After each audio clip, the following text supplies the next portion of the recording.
തദ്ദേശ തെരഞ്ഞെടുപ്പ് അങ്ങ് നാട്ടിലാണെങ്കിൽ ഇവിടെ കുവൈത്തിലും നല്ല പ്രചാരണ ചൂടുണ്ട്. വിവിധ രാഷ്ട്രീയ കക്ഷികളുടെ പോഷക സംഘടനകൾ നാട്ടിലെ തങ്ങളുടെ വോട്ടുകൾ ഉറപ്പിക്കുന്ന തിരക്കിലാണ്. പ്രവാസി വോട്ടുകളുള്ള നിരവധി പേരും വോട്ടിനായി നാട്ടിലേക്ക് പോകുന്നതിനുള്ള തിരക്കിലാണ്. തദ്ദേശ തെരഞ്ഞെടുപ്പിനെ കുറിച്ച് കുവൈത്തിൽ മലയാളി സമൂഹം എന്താണ് പറയുന്നത് നമുക്ക് നോക്കാം. നാട്ടിലെ പോലെ ഗൾഫ് രാജ്യങ്ങളിലും തദ്ദേശ തെരഞ്ഞെടുപ്പിന്റെ ആവേശത്തിലാണ്. ലോക്കൽ തെരഞ്ഞെടുപ്പിൽ പ്രവാസികളുടെ പ്രാതിനിധ്യം എത്രയാണ്?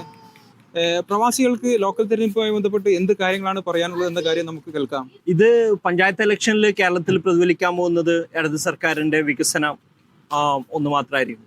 കേരള ചരിത്രത്തിൽ തന്നെ ഇതുവരെ കാണാത്ത തരത്തിലുള്ള ഒരു വികസനമാണ് സർക്കാർ കാഴ്ചവെച്ചത്. അതിനുള്ള ജനങ്ങളുടെ മറുപടി, ജനങ്ങളുടെ ആ ഒരു പിന്തുണ ഈ പഞ്ചായത്ത് ഇലക്ഷനിൽ ഇടത് സർക്കാരിന് ലഭിക്കുന്നതായിരിക്കും. UDF എത്രത്തോളം ചാൻസ് ഉണ്ട് ഈ പഞ്ചായത്ത് ഇലക്ഷനിൽ? ഈ പഞ്ചായത്ത് ഇലക്ഷനിൽ ഇപ്പോൾ ഉള്ളത് 11-3 ആണ്. അത് എന്തായാലും മാറ്റം ഉണ്ടാവും. ഇപ്രാവശ്യം ഒരു 7 അല്ലെങ്കിൽ 8 7 ജില്ലാ പഞ്ചായത്ത് 9 വരെ പോകാൻ സാധ്യത. പറഞ്ഞു 9 വരെ പോകാൻ ചാൻസ് ഉണ്ട് ഇപ്രാവശ്യം ജില്ലാ പഞ്ചായത്തിൽ. ഈ പ്രാവശ്യം ആര് കൂടുതൽ സീറ്റ് നേടുന്നു എന്നാണ് താങ്കളുടെ? ഈ പഞ്ചായത്ത് തെരഞ്ഞെടുപ്പ് പറഞ്ഞാൽ നാടുമായി വളരെ അടുത്ത് നിൽക്കുന്ന ഒരു സംഭവമാണ്. നമ്മുടെ നാടിന്റെ പ്രശ്നങ്ങൾ അറിയുന്ന, നാടിന്റെ കാര്യങ്ങളിൽ വളരെ ഇടപെടുന്ന ഒരു സർക്കാരായിരിക്കും, ഒരു മുന്നണിയായിരിക്കും വിജയിക്കുക. അപ്പോൾ ജനങ്ങളുടെ പ്രശ്നങ്ങൾ കൃത്യമായി പരിഹരിച്ച ഇടതുപക്ഷ ജനാധിപത്യ മുന്നണിക്ക് വലിയൊരു വിജയ സാധ്യത നമ്മൾ കാണുന്നത്. എന്താണ് നാട്ടിലെ അവസ്ഥ? എന്താണ് നിങ്ങളുടെ വാർഡിലെ അവസ്ഥ, പഞ്ചായത്തിലെ അവസ്ഥ? നാട്ടില് ഇപ്രാവശ്യം കുറെ പ്രത്യേകതയുണ്ട്. ഒന്ന് SIR-നുമായിട്ട് ബന്ധപ്പെട്ട വലിയ ചർച്ചകളാണ് നടത്തുന്നത്.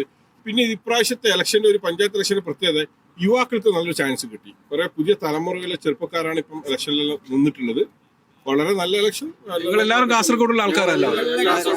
എന്താണ് കാസർഗോഡിന്റെ അവസ്ഥ? എന്താണ് കാസർഗോഡ്? പിന്നെ എനിക്ക് അങ്ങനെ പ്രത്യേകിച്ച് പറയാൻ ഇല്ല. പക്ഷേ കാസർഗോഡ് ജില്ലയിൽ പൊതുവെ UDF-നാണ് മുൻതൂക്കം എന്നാണ് സാധ്യത കൂടുതൽ. UDF-ന് തന്നെയാണ് സാധ്യത കൂടുതൽ. തീർച്ചയായിട്ടും ഇപ്പോഴത്തെ ട്രെൻഡ് നോക്കുമ്പോഴേക്ക്, ഇപ്പോഴത്തെ സാഹചര്യങ്ങളൊക്കെ നോക്കുമ്പോൾ തീർച്ചയായിട്ടും ജില്ലാ പഞ്ചായത്ത് അടുത്തുള്ള പല ഭരണം UDF-ന്റെ കയ്യിലാവുന്നതാണ്. തെരഞ്ഞെടുപ്പ് നടക്കുകയല്ലോ. ഒരു പ്രവാസി എന്ന നിലയിൽ എങ്ങനെയാണ് ഈ തെരഞ്ഞെടുപ്പിനെ കാണുന്നത്?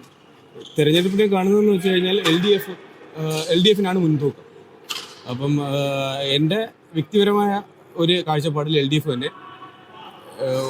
തീർച്ചയായിട്ടും ജയിക്കും.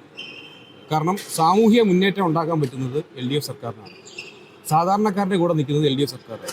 ഉറപ്പായും LDF തന്നെ എന്നാണ് എൻ്റെ വ്യക്തിപരമായ അഭിപ്രായം. നിലവിലെ UDF-ന്റെ പ്രശ്നങ്ങളൊന്നും തെരഞ്ഞെടുപ്പിനെ ബാധിക്കില്ല. ഒരു സംഭവങ്ങളും ബാധിക്കുന്നതല്ല. ഇപ്രാവശ്യം നല്ല ശക്തമായിട്ട് മുന്നോട്ടുള്ള നല്ല നീക്കങ്ങളാണ് ഇപ്പോൾ നടക്കുന്നത്. ഉറപ്പായിട്ടും ഇപ്രാവശ്യം UDF, ഞങ്ങൾ കോൺഗ്രസ് അധികാരത്തിൽ വന്നിരിക്കും. ഒരുതരം മടുപ്പ് നമുക്കെല്ലാവർക്കും വരുന്ന രീതിയിലാണ് കാര്യങ്ങൾ പോകുന്നത്. യഥാർത്ഥത്തിൽ ജനങ്ങൾക്ക് വേണ്ടി, ജനങ്ങളുടെ പക്ഷത്ത് നിന്നുകൊണ്ടുള്ള രാഷ്ട്രീയ പ്രവർത്തനങ്ങളാണ് നാടിന് ആവശ്യമുള്ളത്. തദ്ദേശ തെരഞ്ഞെടുപ്പിന്റെ ചൂടിലാണ് പ്രവാസികളും. കുവൈറ്റ് സിറ്റിയിൽ നിന്നും സലീം കോട്ടയിൽ, മീഡിയ 1.